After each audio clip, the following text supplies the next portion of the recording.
কোভিডের ৩ ডোজ টিকা নিয়েও আক্রান্ত হয়ে হাসপাতালে এসেছেন ৪০ বছর বয়সী যুবক। রোগীর স্বজন জানালেন, দীর্ঘ ৬ মাস ধরে ক্যান্সারে ভুগছেন তিনি।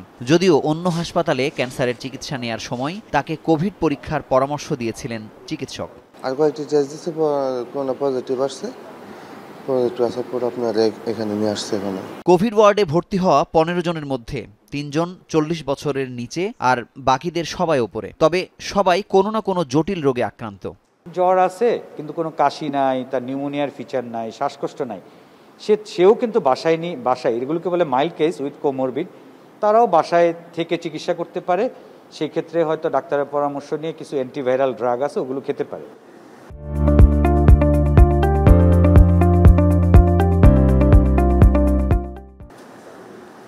এই হাসপাতালে ডেঙ্গু আক্রান্ত হয়ে ভর্তি হয়েছেন ২০ জন, যাদের ৫ জনই শিশু। ১১ বছর বয়সী এক কিশোরী তার বাবা মায়ের সঙ্গে এসেছে সর্বাধিক আক্রান্ত জেলা বরগুনা থেকে।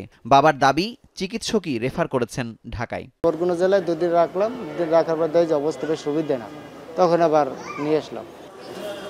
ডিএনসিসি হাসপাতাল কর্তৃপক্ষ বলছে, চলতি বছরে কোভিড ও ডেঙ্গু মিলে কেবল ১ জনের মৃত্যু হয়েছে। রোগীদের সুস্থ হবার হার অনেক বেশি। কোভিডে ভর্তি থাকা অবস্থায় আমাদের কাছে 1 জন রোগী মারা গেছেন। ডেঙ্গুতে এখন পর্যন্ত আমাদের কোনো রোগী মারা যায়নি এখন পর্যন্ত। এই গত 2 মাসে এখন অবশ্যই ডেঙ্গু এবং কোভিড আক্রান্ত রোগীর সংখ্যা অনেক বেড়েছে। তবে এখন আতঙ্কের সময় না, এখন হচ্ছে সচেতনতার সময়।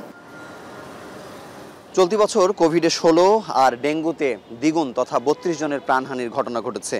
কোভিডে একদিনে সর্বোচ্চ 5 জনের মৃত্যু হলেও টিকা গ্রহণ বা সতর্কতার ছিটে ফোঁটাও দেখা যাচ্ছে না সাধারণ মানুষের মধ্যে।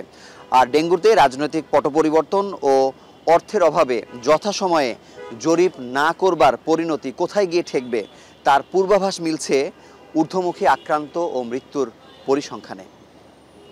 মুজাহিদ শুভ, এখন, ঢাকা।